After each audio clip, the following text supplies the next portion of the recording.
Desafios e soluções. Apresentação: Mário Mar. Olá, bom dia. Sejam todos bem-vindos ao programa Desafios e Soluções.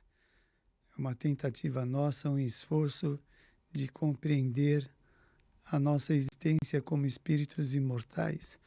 Aliás, à medida que nós vamos progredindo, vamos ficando cada vez mais cientes da nossa condição de espíritos imortais e não de corpos mortais, porque a gente vai se identificando e como nós temos uma convivência mais intensa com o nosso consciente, o estado de vigília, escapa um pouco a questão da nossa imortalidade, da pluralidade das existências. Mas é por conta desse estado de evolução e até o problema da cultura, da sociedade, que está mais interessada nos seus interesses passageiros. Mas à medida que o homem vai acordando, vai ficando lúcido, ele vai se percebendo mais como um espírito imortal e vai dando a devida atenção às coisas espirituais e materiais, né? Ele vai deixar de privilegiar somente o lado material, se reconhecendo como espírito imortal, não desdenhando, não negando a sua parte comportamental e de encarnado no corpo, não, com plena consciência que a reencarnação é um instrumento de evolução. E esta consciência, então, vai inevitavelmente aflorar na nossa mente por conta do crescimento espiritual. Hoje nós vamos dar continuidade ao programa da última semana, onde nós abordamos no dia 24/1, Mente e Corpo, tirado do livro Permanência e Imortalidade, psicografado por Divaldo Pereira Franco, o espírito Carlos Torres Passarinho. Desculpa, Passarinho não, meu... Pastorinho, aliás, ele tem aquele livro, Um Minuto de Sabedoria, né? Muito bacana, muito consumido em termos de conhecimento. Bom, a semana passada, na última semana que eu abordei, não deu para terminar o capítulo, porque ele é muito denso de informações. Então, hoje nós vamos mastigar mais um pouco, diluí-lo mais para compreender mais. Então, aqui, na semana anterior, deixa eu ver um trecho aqui que eu abordei. Ele diz uma coisa que foi tratada na semana anterior. A mente é capaz de elaborar processos dinâmicos que influenciam a saúde. E como o tema é mente e doenças, está falando aqui da capacidade da mente de elaborar doença ou saúde que estamos fazendo a todo momento pelos nossos pensamentos, sentimentos, comportamentos, emoções, etc. E na continuidade ele diz: quando as doenças se encontram íncitas no perispírito, ou seja, dentro do perispírito, o que é o perispírito? É o corpo espiritual. É o intermediário entre o corpo e o espírito. O espírito, para se manifestar, ele precisa de um corpo específico para lidar com a questão da matéria, para ele se manifestar na matéria, que é o corpo espiritual, onde fica registrado as nossas conquistas, os nossos conhecimentos, etc. Alguns dizem que ao desencarnar, nós transferimos os arquivos, entre aspas, do perispírito para o espírito, né? Toda a experiência gravada dentro de nós é passada para o espírito. É uma opinião, né? Não é minha, mas é discutida. Então, olha só, encontram íncitas no perispírito, as imprime na organização física. A doença é imprimida na organização física. Então, pensa numa Vamos pegar uma coisa assim cotidiana que a gente passa muitas vezes pela experiência. Uma dor de cabeça que pode se agravar e ficar difícil de lidar com as coisas que o indivíduo está fazendo por causa desse tormento da dor de cabeça. Essa dor de cabeça pode ter origem física, uma indisposição que nós tivemos conversando com alguém, uma briga, excesso de pensamento em torno de alguma coisa, e esta saturação de pensamento negativo vai refletir no perispírito e no espírito. Do mesmo modo, o espírito, quando está passando por uma situação de dor, de sofrimento, ele transmite aquela experiência para o perispírito e para o corpo. Muitas doenças fantasmas se dão no perispírito por conta do que a pessoa fez em vidas anteriores ou mesmo nessa, que não foram resolvidas esses problemas e afeta um ou outro, o perispírito ou o corpo ou o espírito. Imprime na organização física, que é o corpo, na emocional, na parte emocional nossa, sentimentos, ou na psíquica. Tudo um reflete no outro. O espírito faz uma coisa, reflete no perispírito e no corpo físico. Faz uma coisa no corpo físico, reflete no perispírito e no espírito. A mente, ainda aí, desempenha um papel relevante, porquanto, compreendendo a ocorrência, poderia modificar-lhe a manifestação mediante a resignação dinâmica. A resignação dinâmica que o Espiritismo propõe não é uma posição pacífica, não, omissa, passiva, não. É uma resignação, uma compreensão da situação dinâmica. Eu não me machuco com o que aconteceu, porque eu estou resignado, mas de forma dinâmica, vou procurar sair daquela situação. Manifestação mediante qual a resignação dinâmica, isto é, aceitação da ocorrência com ação dignificadora. É isso que eu falei. Eu aceito que eu estou passando por uma crise, mas eu vou me mexer, eu vou buscar saída. Eu não vou me desesperar. Por quê? Porque eu tenho a resignação. Mediante a resignação dinâmica, isto é, a aceitação da ocorrência com ação dignificadora, a fim de erradicar-lhe a causa, corrigindo-a ou superando-a. Porque a pessoa que tem uma resignação doentia, uma passividade, ela supostamente não está sendo afetada por aquilo exteriormente, mas interiormente está. Ela está se corroendo, porque se ela não se resignou ativamente, positivamente, ela está brigando com a situação. E essa briga pode trazer algum desajuste na personalidade, né? É claro, se você ficar pensando excessivamente numa coisa desagradável, daqui a pouco você perde o controle do pensamento por causa da automatização do pensamento e da super dimensão que nós damos ao problema, a gente perde o fio da meada para arrumar aquilo lá. Vocês vejam, nós temos ainda que aprender a ter o equilíbrio do pensamento. Eu lembro que uma vez o Divaldo falou uma coisa muito significativa para mim. Ele falou numa palestra, não para mim, mas para mim foi significativo. Ele falou, eu me dou 5 ou 10 minutos para pensar numa coisa. Passou esse tempo, eu já não vou mais pensar naquilo, vou pensar em outra coisa. Isso é uma forma de lucidez.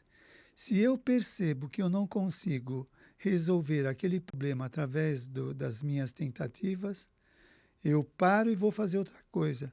Porque tem gente que permanece, persiste naquela coisa e vai pensar tanto que não consegue mais sair daquele redemoinho, não é? Aí vai ter que tomar medicamento, fazer terapia, alguma coisa assim, tratamento espiritual. Muito bem, erradicar-lhe a causa, corrigindo-a, superando-a. Igualmente, através do amor, será possível a alteração do quadro patológico, desde que não vitalizado pelo desconcerto emocional, é vitalizado, é carregar de tinta aquela situação, dar vida àquela situação, desde que não vitalizado pelo desconcerto emocional. Recebe ondas de teor edificante, criando condições propiciatórias para a instalação da saúde. Isso aqui deixa eu ver aqui. Ele está dizendo sobre a ação do amor diante da situação, né? Olha só.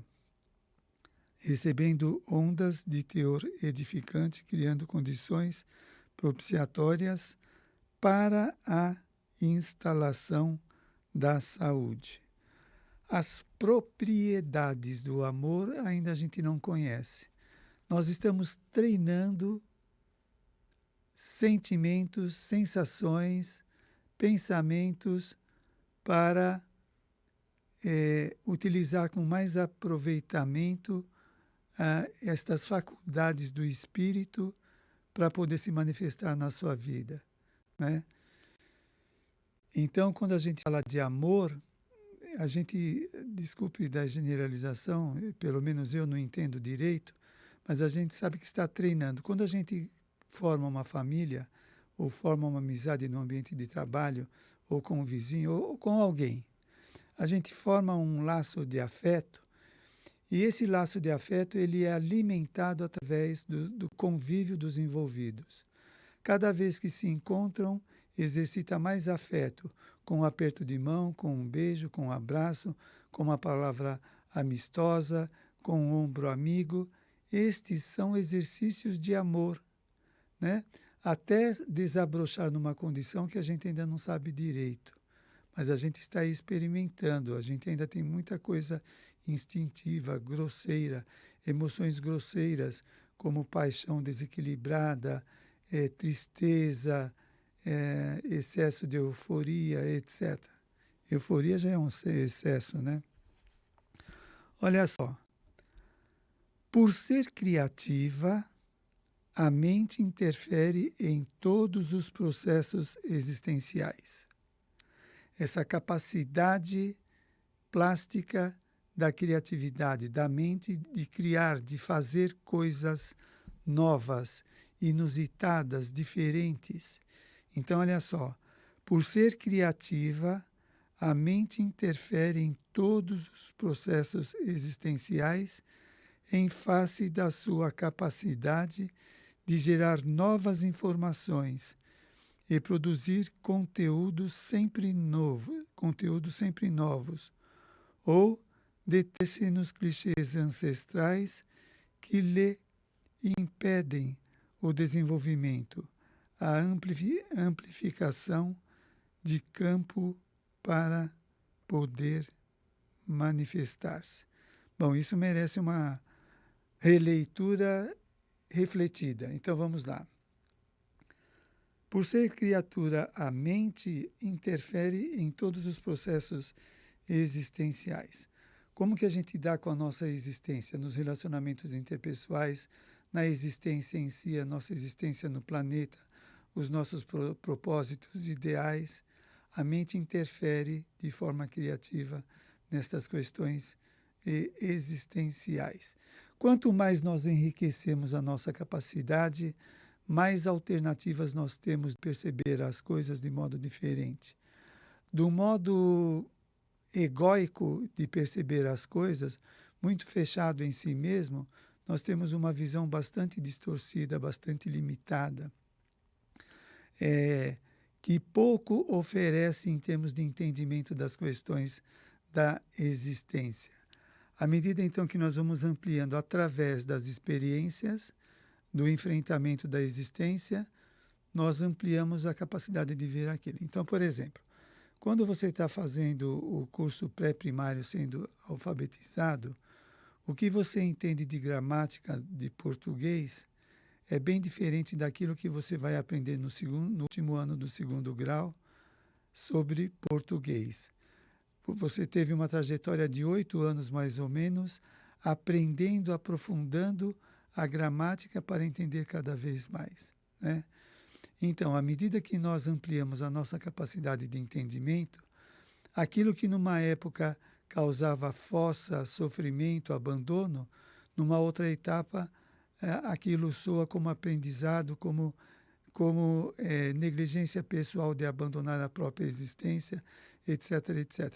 Então, a capacidade de entendimento, de fazer, ter o entendimento da rede de conexões que há entre a nossa vida e o universo, a nossa vida e a cultura, a sociedade e as pessoas, se amplia.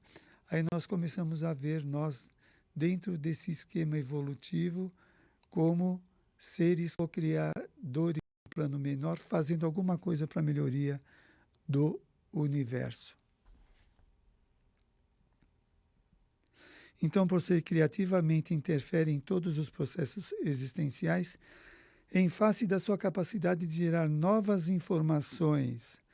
Novas informações. Se antes eu tinha apenas uma resposta diante de uma situação, agora eu tenho várias opções. Várias opções. Né? E o indivíduo produz conteúdos sempre novos.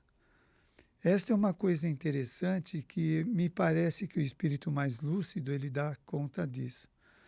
Muitos de nós temos comportamentos repetitivos, obsoletos, empoeirados, que não sai de uma mesmice que não agrega muita coisa.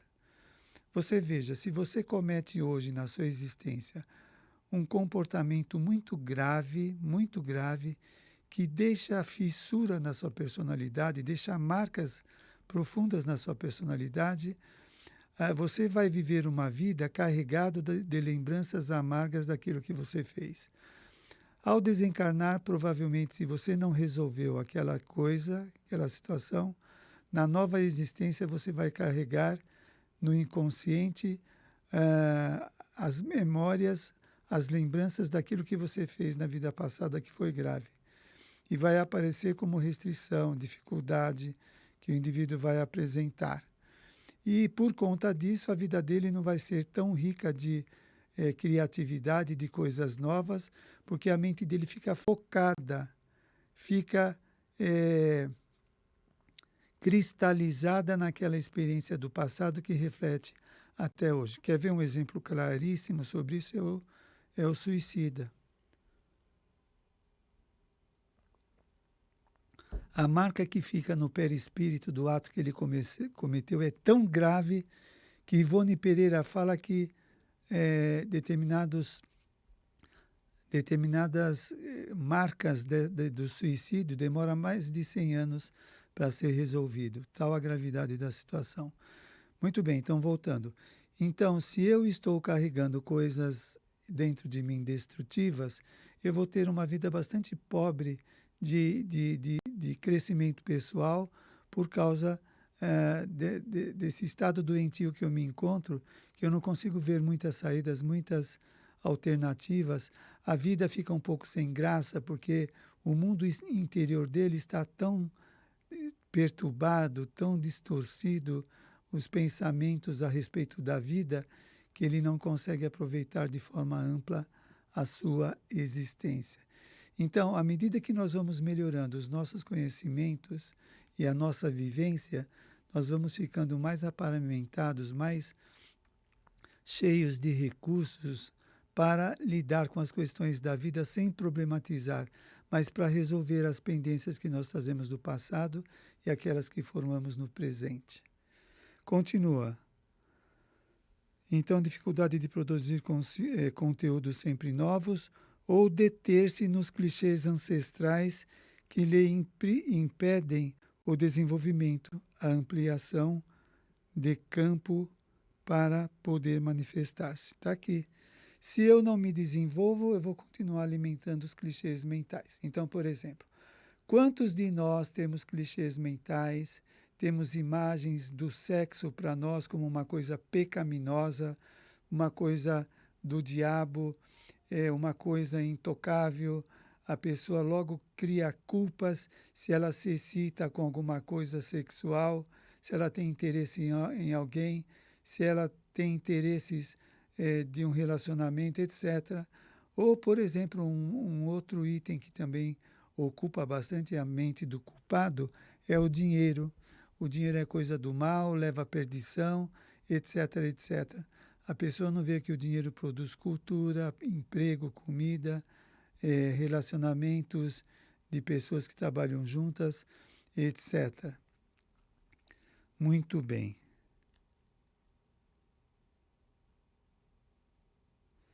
Deixa eu pegar aqui. Clichês ancestrais que lhe impedem o desenvolvimento, a ampliação de campo para poder manifestar-se. Quando a gente pega uma pessoa conflitada, e nós somos conflitados de um modo geral, mas vamos pensar numa situação específica.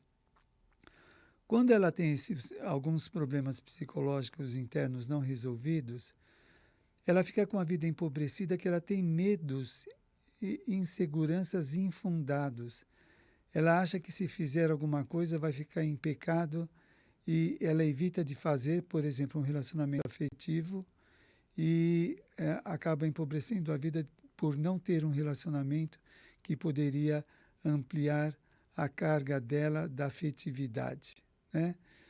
O indivíduo que tem tormentos na área profissional, por exemplo, que a gente vê muito na psicologia, é o filho que alcança o pai na profissão e começa a ganhar mais dinheiro do que o pai.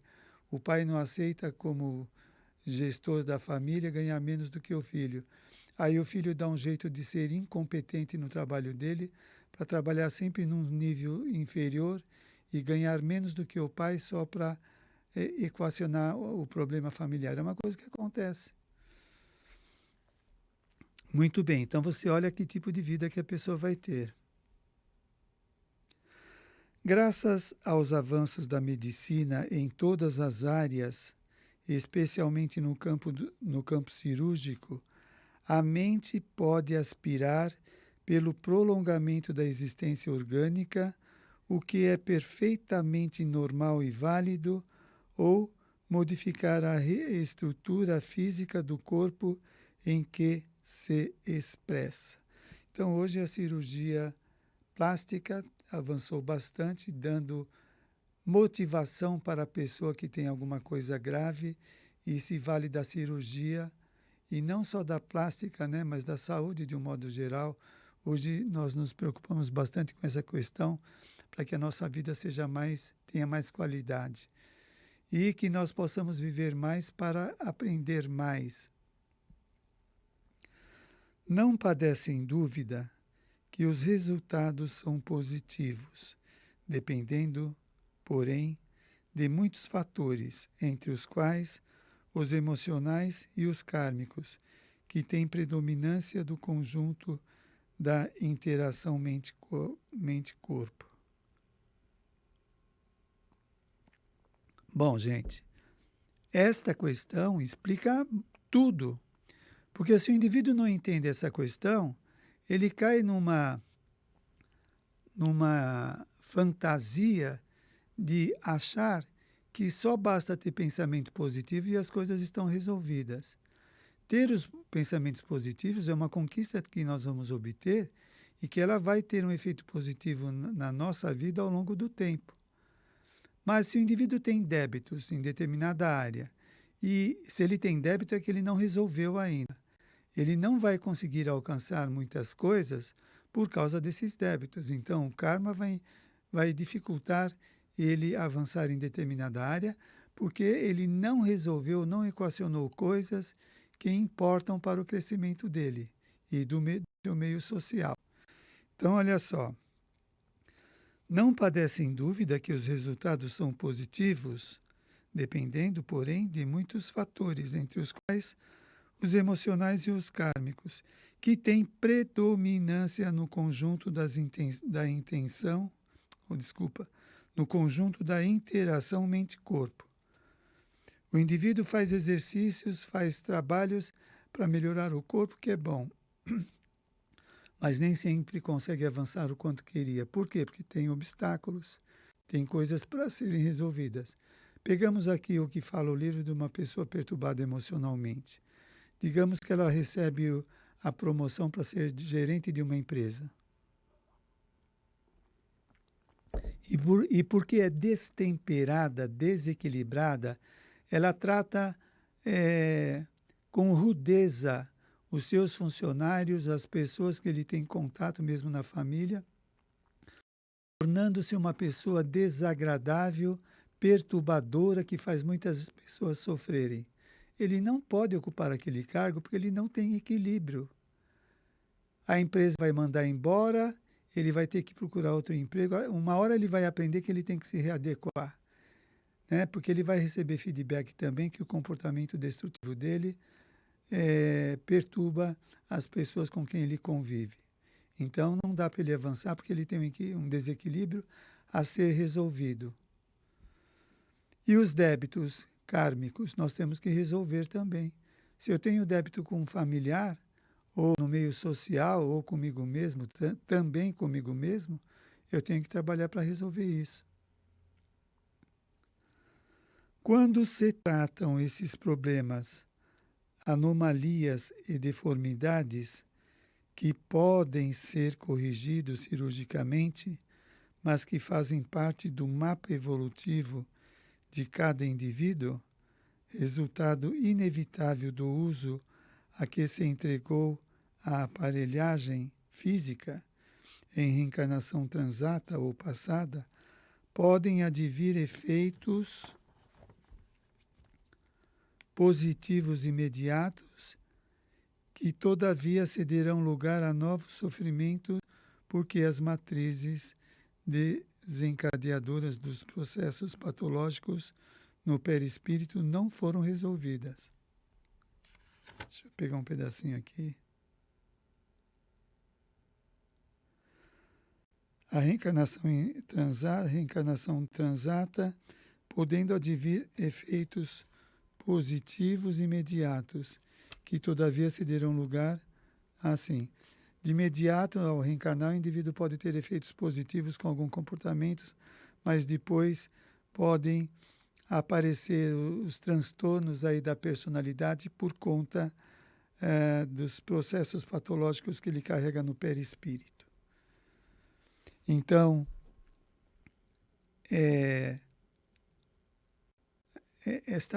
este conhecimento que o Espiritismo traz, a gente não encontra em muitas áreas do conhecimento, né? O indivíduo faz uma operação corretiva ou de uma doença e não tem melhoras. Provavelmente tem algum motivo kármico impedindo a melhora dele. Por quê? Porque o perispírito está lesado naquela área. Então ele não vai conseguir êxito.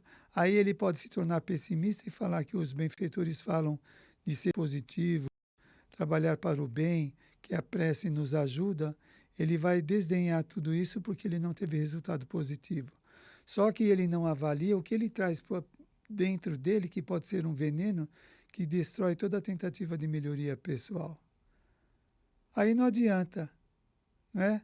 Ele faz os esforços para ter comportamentos e pensamentos sadios, mas carrega tormentos interiores por conta de mágoas não resolvidas, de crimes praticados, etc. Então, tem um lado bom funcionando dentro dele que quer melhorar e tem uma carga negativa muito grande que dificulta ser superado enquanto ele não resolve. Portanto, temos que questionar também, eu mereço pedir a ajuda que eu quero pedir para os benfeitores, para o nosso Criador, eu mereço ou não mereço por conta daquilo que eu estou fazendo ou deixando de fazer? A mesma coisa, o empresário vai dar uma promoção para o funcionário que não se esforça, que não faz nada, que foge do trabalho, ou vai dar promoção daquele que é motivo de orgulho, que é uma pessoa responsável na sua atividade, etc, etc. É a mesma coisa. Olha só, as matrizes desencadeadoras dos processos patológicos no perispírito não foram removidas. Tem que ser removidas. Não adianta chorar, não adianta querer fazer barganha. Não foram removidas. Tanto podem apresentar-se em próximo tempo, olha só, próximo tempo como em futura reencarnação, desde que ninguém consegue driblar as soberanas leis. Então, em tempo breve, ele pode se recuperar ou piorar dependendo do que ele fizer. Não acontecendo no presente, pode acontecer no futuro, dependendo do comportamento dele de melhorar, de renovar na vida espiritual, por exemplo. E depois reencarnar com o propósito de trabalhar aquela questão dentro dele. Os avanços da ciência em qualquer campo se propõem a dignificar a criatura e não a comprometê-lo, tornando-a venal, auxiliando-a na leviandade em torno de ações morais cujos efeitos podem ser evitados através dos mecanismos do conhecimento tecnológico, científico ou outros. À medida que avança, eu vejo isso no outro livro de Joana de Ângeles, à medida que avançamos e nos tornamos merecedores, a ciência pode nos ajudar cada vez mais. Mas olha só, a ciência avança e ajuda a nossa melhoria pessoal. Mas se eu continuo sendo homem velho, carregado de problemas, como que eu vou me beneficiar de uma coisa boa se dentro de mim tem coisas que destroem as coisas boas? Como emoções perturbadoras, né? Olha só para fazer uma ilustração. Digamos que eu queira um relacionamento afetivo, eu quero um relacionamento para trocar afetos, amor, carinho, etc. Estou carente de amor e quero um relacionamento afetivo. Supostamente, eu entrando em contato com a pessoa que eu quero, com a mulher que eu quero, eu me encheria de afetos, e realmente pode acontecer. Mas, se eu sou uma pessoa azeda, intragável, negativista, pessimista, autoritário, quando eu chegar perto daquela pessoa afetiva, o que vai acontecer? Se ela não estiver equilibrada, ela vai se desequilibrar por conta das minhas energias tordoantes, né? E eu não vou obter o que eu quero. E aí eu vou xingar o mundo, brigar com o mundo, porque eu não consigo. Mas eu não me dou conta de que eu tenho comportamentos perturbadores que inibe qualquer manifestação de afeto. Isso só para ilustrar. Então, como que eu posso me beneficiar com os avanços da ciência se eu continuo sendo um homem atrasado? Atrasado em todos os aspectos, afetiva, inteligência, comportamento, todos eles perturbadores. Como que isso vai me beneficiar, vai melhorar?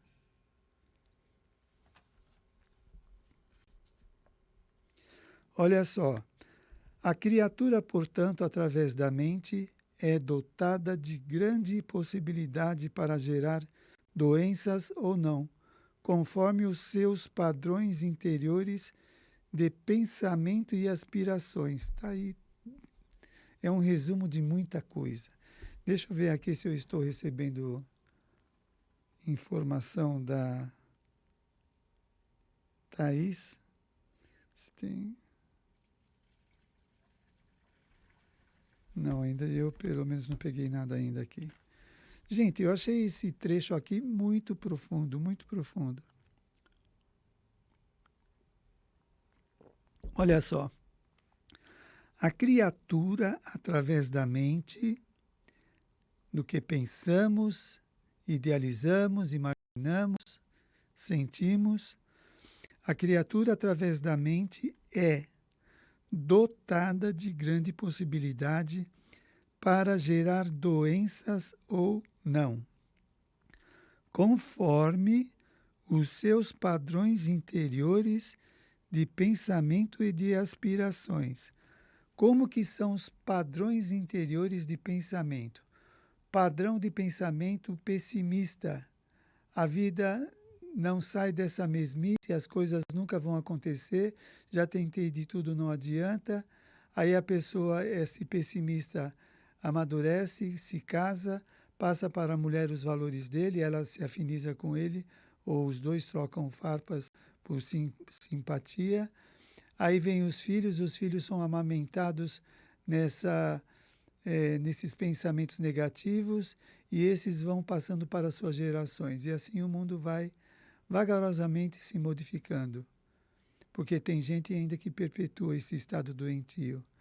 Então, por exemplo, você segue os padrões comportamentais da sua família, mesmo que seja comportamentos obsoletos, empoeirados, negativos, você alimenta isso, ou você já tem uma proposta de ruptura com essa imaturidade evolutiva?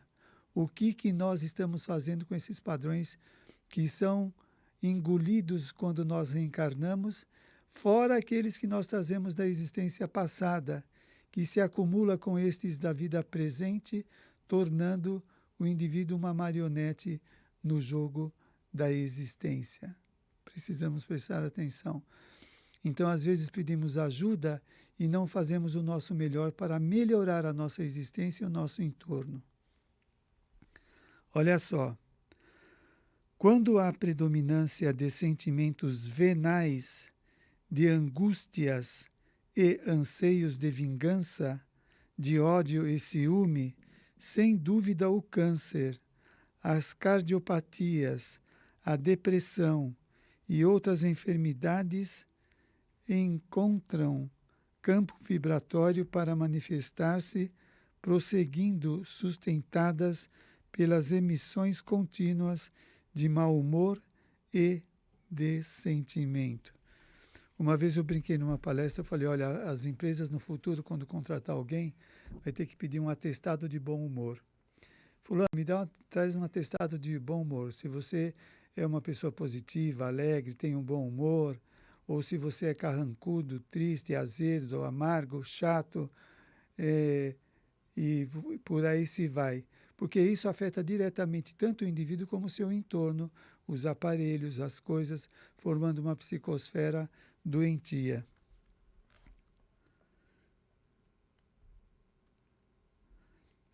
Então, isso é uma coisa interna que o indivíduo engoliu no processo da sua existência. Quais são os meios de comunicação que nós buscamos? Quais são as nossas leituras, os cursos, os filmes, as novelas, os livros, as vivências, os passeios? O que nós buscamos da vida que nos caracteriza como pessoas medíocres ou como pessoas em estado de crescimento, que quer melhorar, que quer superar, que luta contra esse enquadramento da ideologia vigente em nossas vidas, né?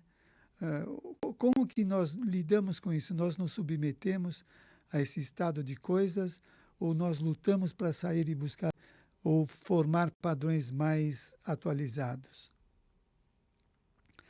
Analogamente, quando há uma contínua geração de otimismo, de esperança, de alegria, de viver mesmo que sob injunções algo penosas, de amar, de orar, todos esse arsenal de emoções age em forma de estímulos saudáveis no sistema nervoso central que o irradia para todas as células através do sistema endocrinológico e do imunológico, dando surgimento ou continuidade à saúde, ao bem-estar, à felicidade.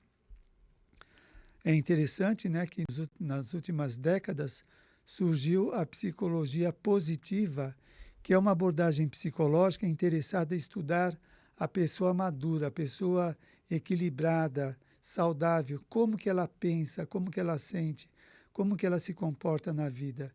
Então, em vez dela ficar ruminando ideias doentias no dia a dia, por que aquela pessoa me deu uma fechada no trânsito, por que aquela pessoa gritou comigo, por que aquele amigo não retornou na ligação, o indivíduo só vê coisas negativas e fica cheio de cargas doentias.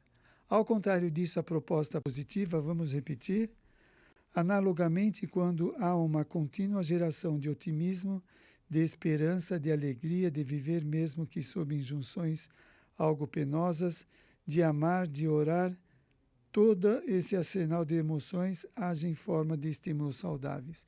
Depende de nós. O ambiente também reflete bastante qual é o ambiente que nós frequentamos. Basta ver na literatura espírita, André Luiz, quando vai fazer socorro em determinadas regiões, como que é essas boates, boteco, determinados ambientes, hospital, por exemplo, os estímulos decorrentes desses lugares perturbadores afetam a pessoa. Então ela tem que pensar bem se vale a pena frequentar alguns ambientes, que isso vai deixá-la doente. Ao mesmo tempo, a sugestão aqui é alimentar esse otimismo, ver coisas boas no nosso entorno, que não estamos vendo por conta desses padrões doentios. A doença tem igualmente um significado emocional muito grande e útil, qual seja o de despertar o paciente para situações irregulares que vigem no seu comportamento ou que se encontram latentes no seu mundo íntimo, desencadeando os fenômenos perturbadores. Então, a doença tem igualmente significado emocional. Despertar o indivíduo para as situações irregulares. Se eu estou sofrendo do estômago, se eu estou sofrendo existencialmente, este sofrimento, essa experiência, está sinalizando que eu tenho problemas nessa área e preciso trabalhar, né? Então, de repente eu tenho um problema grave de estômago, toda hora tem úlcera, tem somatizações, e esta dor, esse sofrimento é um sinalizador que precisa fazer alguma coisa, que ele está fazendo algo que não está servindo. É um alerta da vida.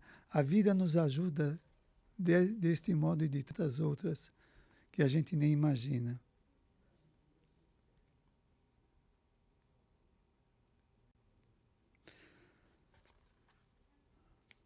Ela é a comunicação, a doença de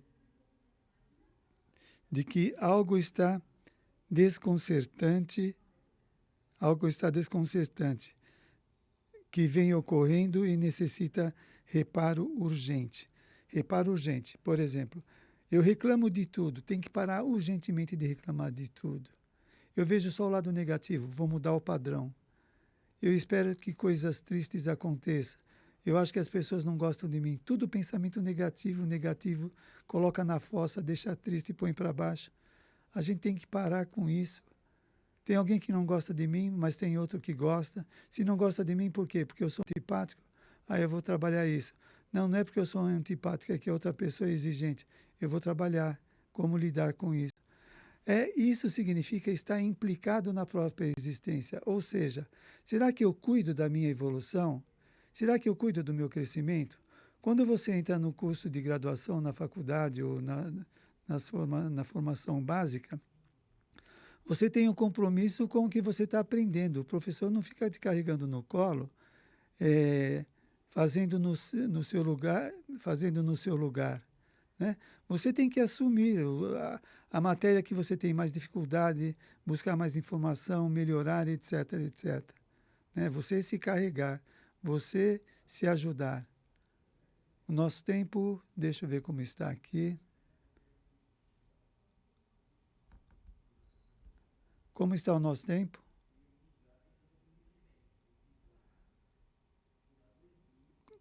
Um minuto e meio, ok.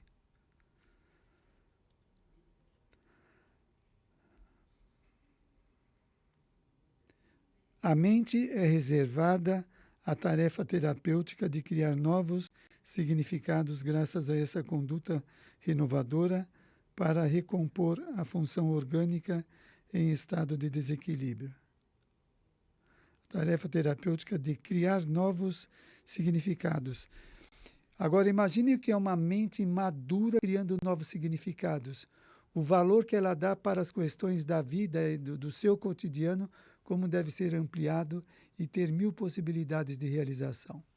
O livro que nós estudamos foi Impermanência e Imortalidade, pelo espírito Carlos Torres Pastorinho, pelo médium Divaldo Pereira Franco. Impermanência e Imortalidade. Este livro é muito profundo, vale a pena, que o esclarecimento que ele traz da nossa vida é muito bom. Bem, gente, agradeço a todos, tenham uma boa semana, que possamos nos encontrar na próxima semana, renovados. Jesus nos abençoe. Até mais. Você acompanhou Desafios e Soluções.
Você acompanha a partir de agora Pronto Atendimento. Aqui.